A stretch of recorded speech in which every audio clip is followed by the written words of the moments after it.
Hello, welcome to HITEC on the second day of the exhibit hall. My name is Tim Thilleman. I'm with MIS Computer, and we're proud to be presenting a session, How AI and Connected Hotels is Transforming Maintenance and Operations.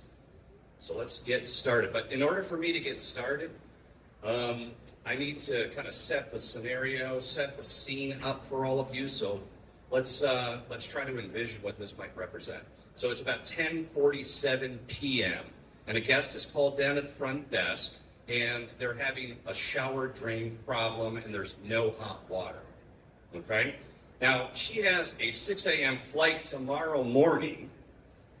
All right, and she's been a loyalty member for about 11 years. Now, what is your hotel going to do next? Now, right now, because tonight we could lose this guest.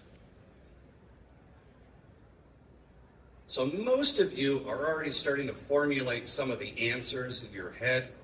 Some of you have already had some of the answers, and you have that one moment. There's a little pause, and that's it. It's that moment where the gap, that execution gap, that what should happen and what actually happens.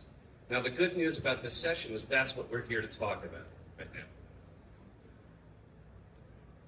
I would like you guys and gals to keep 3 words in mind. Response, recovery, and results. And then we're going to get back to that. Now, did everyone get one of these in your chair? It's a little toy. It's called a finger trap. At the very end of this session, we'll figure out what this means. So let's just keep that handy. Right? Each one of these 4 people sitting on these wonderful chairs right here, they own a moment in what's going to happen next in this scenario that I described. We have Chris Zach, Richard Bradbury, Mark Cederloff, and Adam Tuttle. So we're going to get back to our scenario, because before anything happens, this is back to our questions that we have.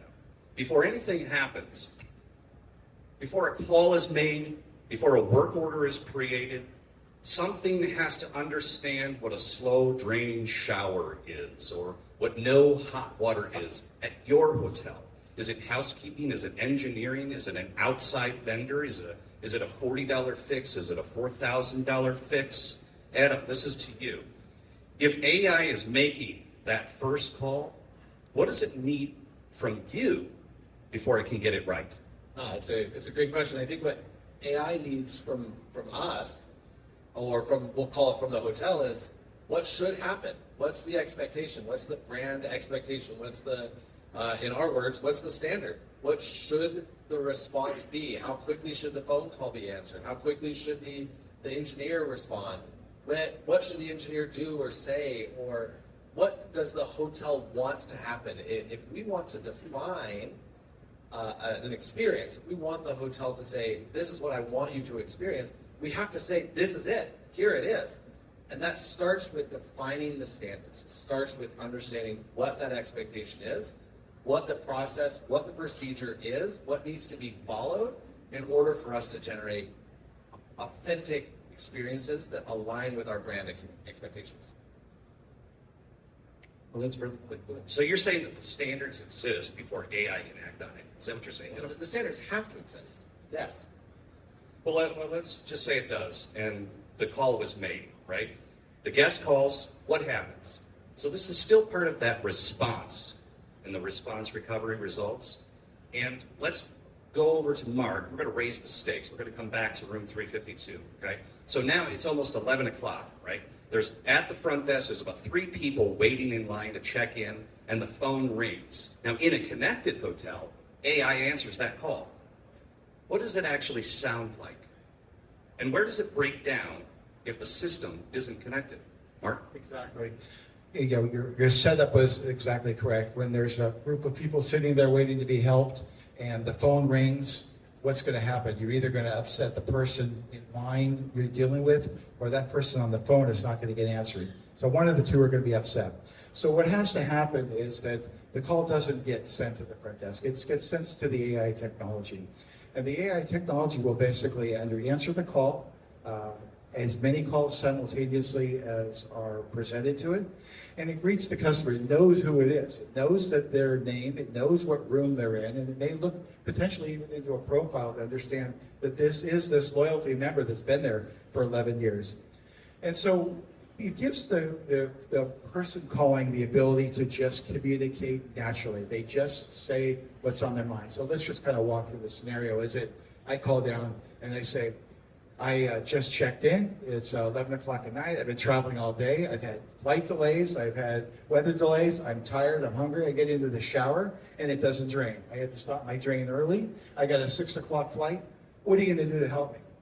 So that sets up the scenario of, well, now, because we're listening, we're understanding exactly what their intent, we understand what their urgency is, we understand their intent, and we understand their concern for getting this resolved. So we have to answer that with empathy.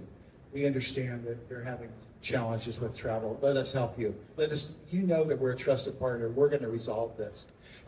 We understand exactly what needs to be done, so I'm here to help you. I'm going to create a work order to be able to get somebody to resolve your issue. And we understand there's an urgency factor. You want this resolved tonight because you got a 6 o'clock flight. You don't want to wait, and you want to take another shower.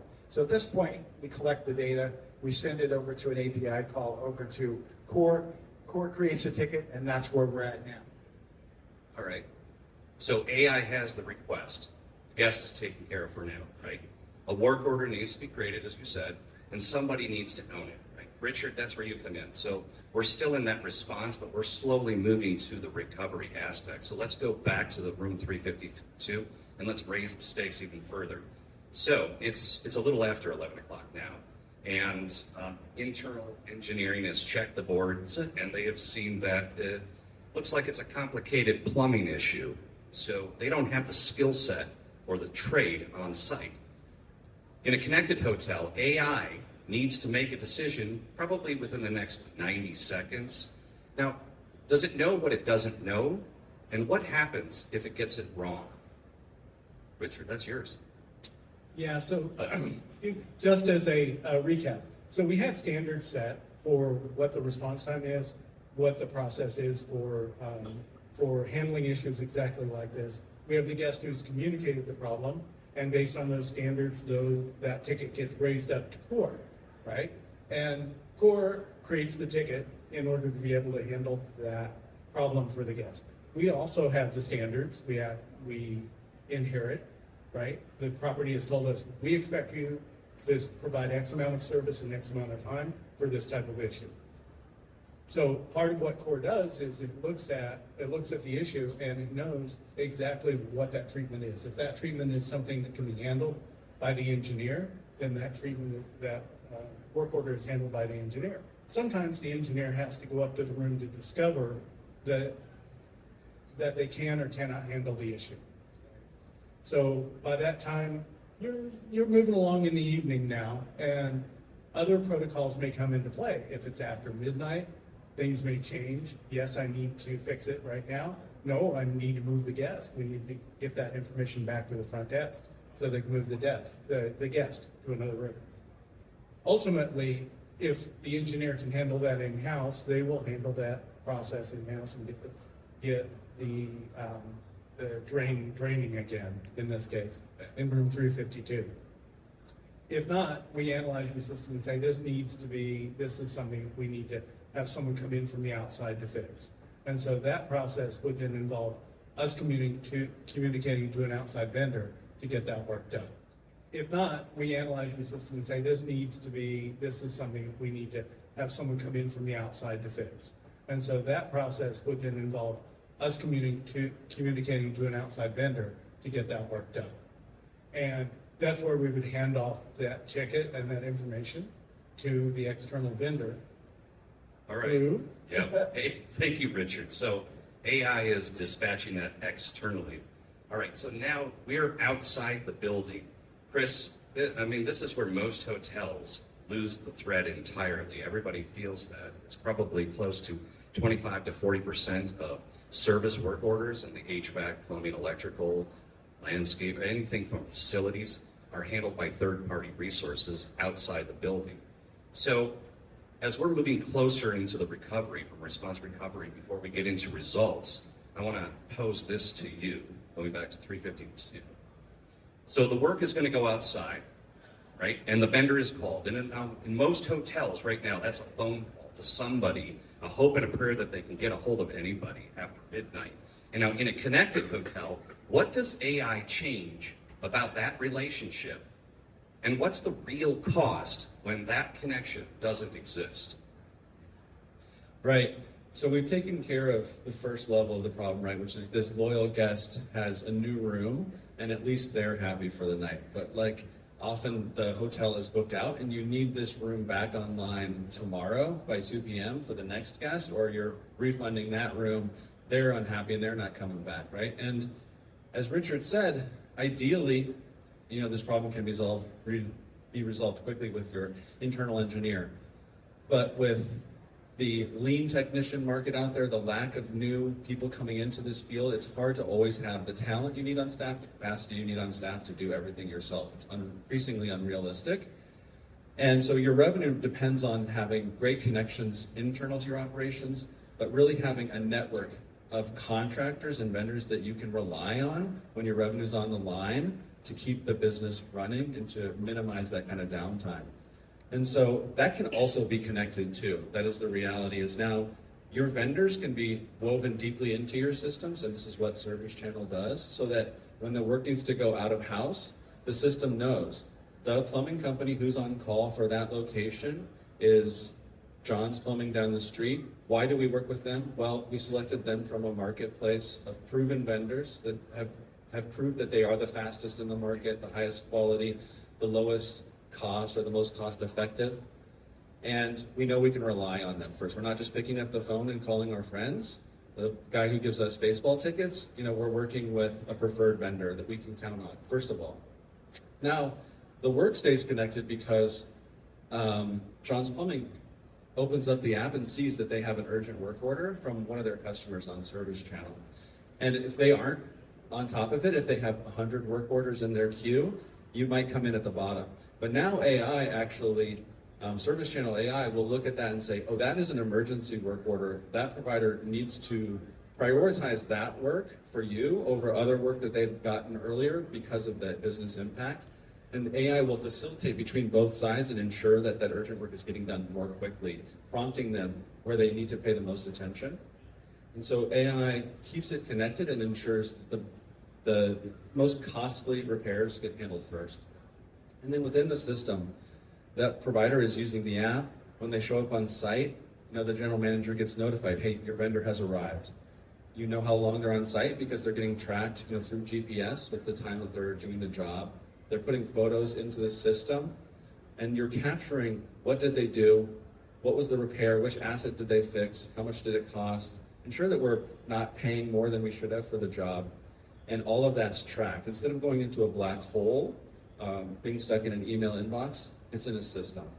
So that's really an engine of revenue protection that, like I said, depends on having connections between not just an operations team, the housekeeping team, the front desk, but also the vendors, the plumbing company, the HVAC company, the fire and life safety company, and the like as well. Then you have a really unified ecosystem of all the data that AI needs to act in one place. So Chris, did the technician get ordered for the room? Yes. Okay, good. All right. So the room's back online by noon. Well, by the time the technician is knocking on the door in 352, so 4 separate systems had to talk to each other. 4 separate decisions had to be made. Now, in a disconnected hotel, there was a human involved making each one of those decisions or trying to facilitate the issue. And maybe they weren't making any decision at all. Now, AI made most of those decisions before anyone probably even picked up the phone. So I basically have a question about AI for everyone here, and it's more of a rhetorical question. So did AI do it better? Was it right? I mean, is it worth the investment?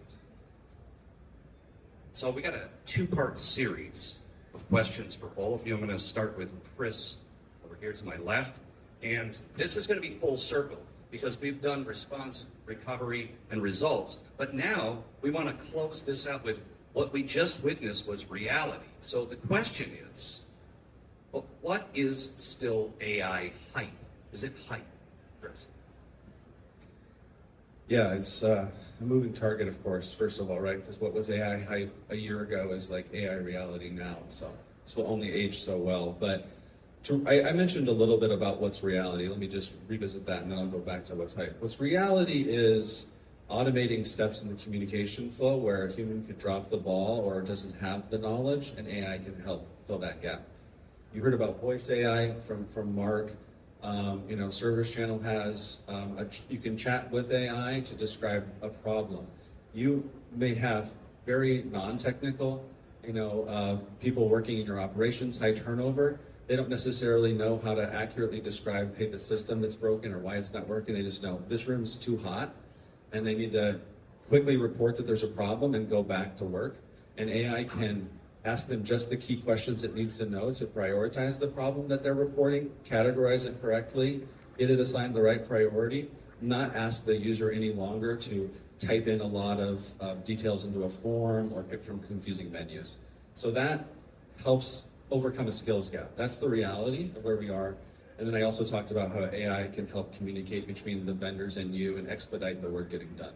Now, what's hype right now is the idea that you should just hand over to an agent the overall management of the workflow, and you don't need to have like a facilities manager or engineering manager on staff. You can replace them with AI. That's not happening anytime soon, but what is a reality is AI recommends an action, references your standards and your best practices to ensure that you're always following your own playbook that you took the time to write, and then a human in the loop provides judgment, verifies that's correct, and the workflow moves on faster than it would have happened without the AI. Richard.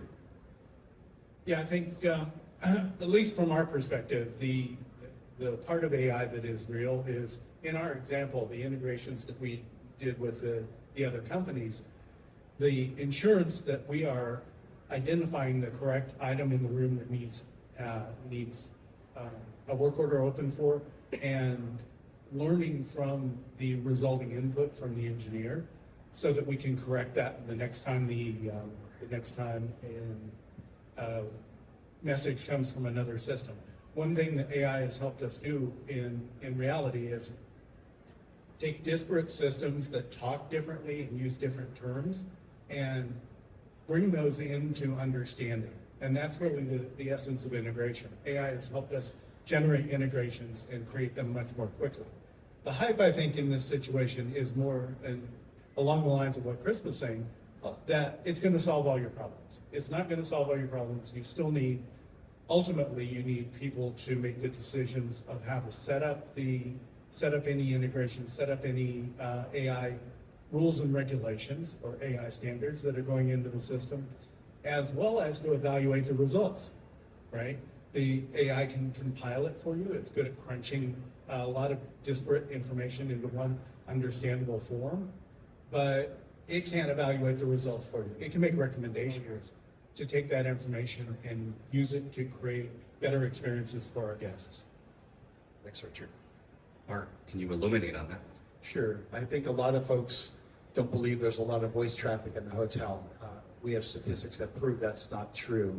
And if you don't have a way to communicate with these guests, you're missing potential revenue opportunities as well as making the experience better for them.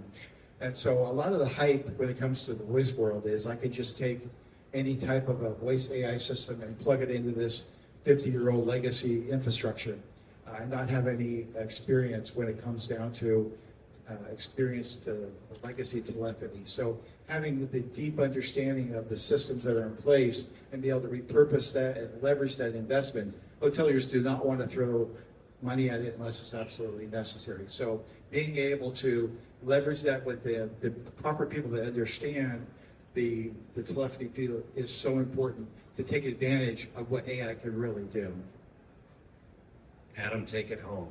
Well, I mean, when we think about AI and what's hype and what isn't, I think we have to look at what is the purpose of AI, what are we hoping it to do? I think that humans will always need to do human jobs, and what we want the AI to do is to do those mechanical, those tasks that are easily defined. And so the hype, I think, is very much of saying, oh, you can just give it to AI and it will do the creation, it will do the creative process, and that's not true.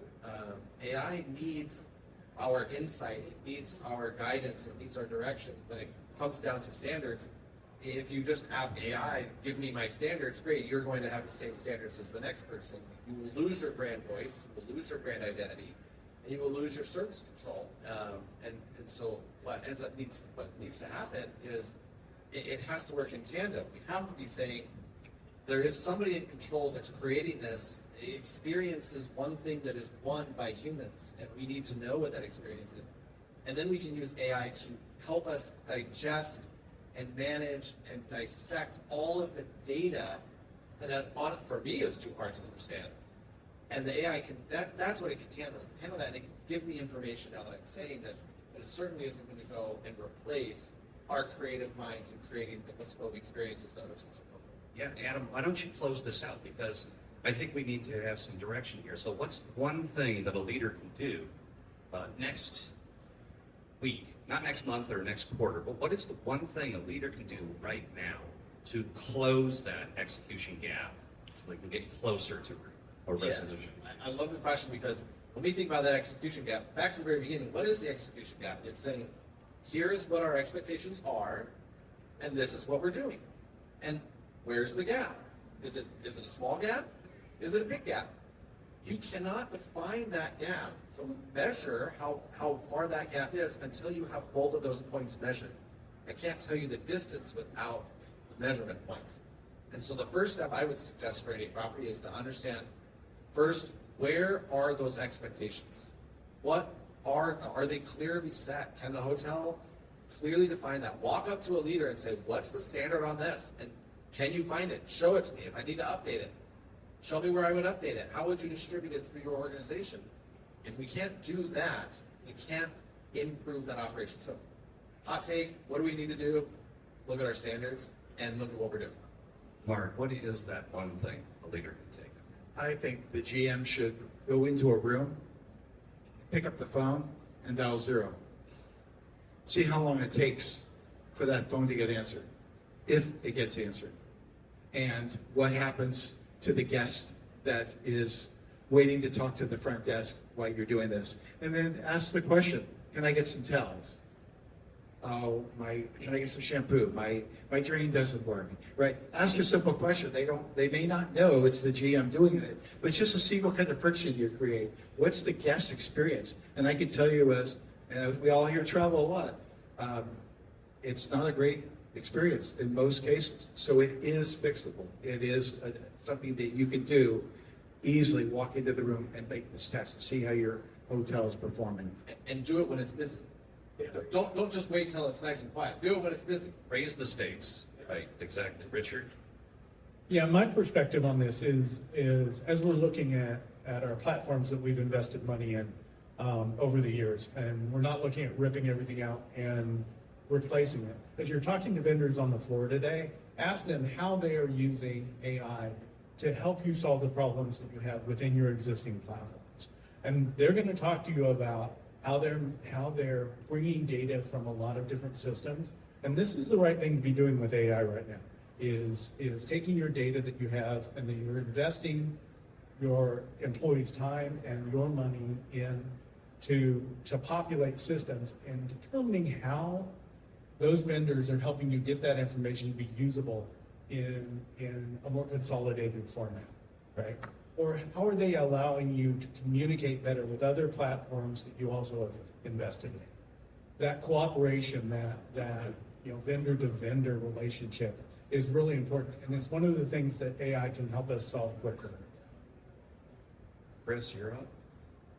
I think a clear next step that can help illuminate like how much of a disconnect you have when you're relying on vendors is to go to your engineering team, pull like 10 of the last repairs where you needed to rely on an external contractor to get the work done, and then diagnose, did the work get done at a pace, at a speed that we're happy with? Was the downtime of our operations, of our guest experience, of perhaps an event space or a restaurant within your properties or a guest room? Was it at a minimized level that we think is the best we can do, or was there costs there that we should be improving upon? You know, how long did it take for them to confirm that they could show up? How long till they actually were on site? Did they have to make multiple trips until it was done because they weren't communicating effectively, or they don't understand, you know, your own property's needs and its history? That can help you illuminate where the pain is that you might need to prioritize solving. You know, we have about 1,000 hotel properties doing this workflow, this connected workflow I described with service channels today, including a very large extended stay brand with over 500 properties. You know, also when it comes to the restaurant operations, a crucial piece of your revenue picture. You know, we work with the brands like Bloomin' Brands. They run 1,200 restaurants like Outback Steakhouse, Carrabba's. You know, with this kind of connected workflow, they cut their resolution time to get a repair done by 56%.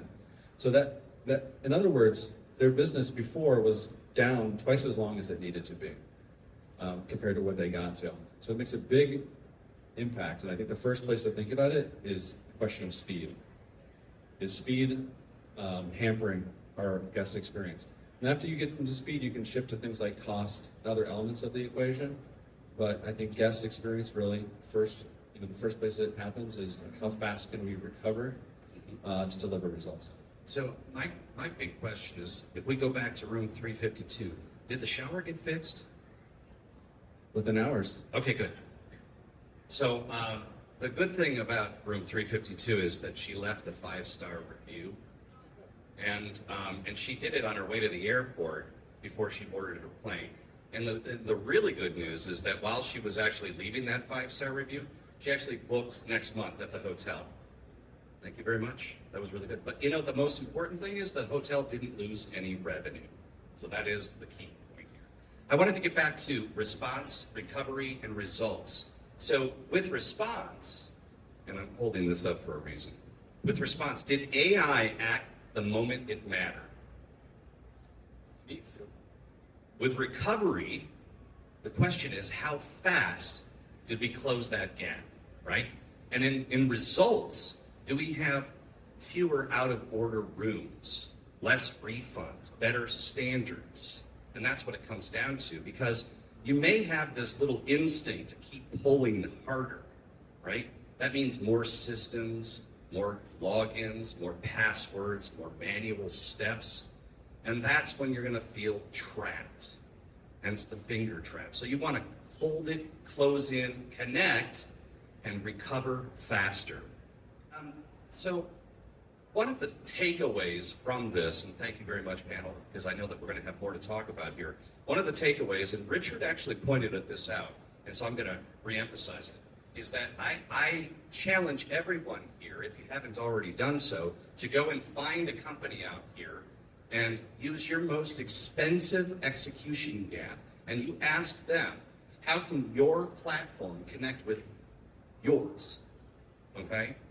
And how can they do it faster and better? So that's basically a takeaway. Now the good news is we have 4 companies here that can actually demonstrate that for you in the connected hotel space. So with Chris Zach and Service Channel, he's in booth 352, not the guest room, but the booth 352, right over here. And tomorrow between 10 and noon, they're gonna be doing some demos of their product. Great. Richard, he's in booth 2248, and Quore and all of their associates will be able to showcase the internal work order systems. Mark Cederloff with VSR, Cloud Communications, Voice AI Agent, and PBX Telephony. They're in booth 3144. And Adam Tuttle is just past the E20X in 441. He'll tell you about better standards and where we need to get to. So the best conversations at HITEC are about to happen if they haven't already. So I challenge you once again, if you don't have any issues, you can also find somebody who is actually sharing some of those execution gaps that we just witnessed in room 352, and go out and have that conversation. So we're at the end of time. We only have 1 minute left. So what we're going to do now is, this is the end of the exhibit hall at 3 o'clock. and security is probably going to brush us out of here, but most of you are looking for happy hours at some of the booths. So grab a beer, grab a cocktail, maybe it needs to be a coffee before the rest of the happy hours, but we're going to stay up here and have this conversation for as long as you want to have. And by all means, if you don't, you want to scatter, then go and visit them in the booths. And here's the last bit that I'll give you. My name is Tim Thilleman. I'll be in everybody's booth. Thank you very much, and I want to thank these guys. Wonderful job. Thank you.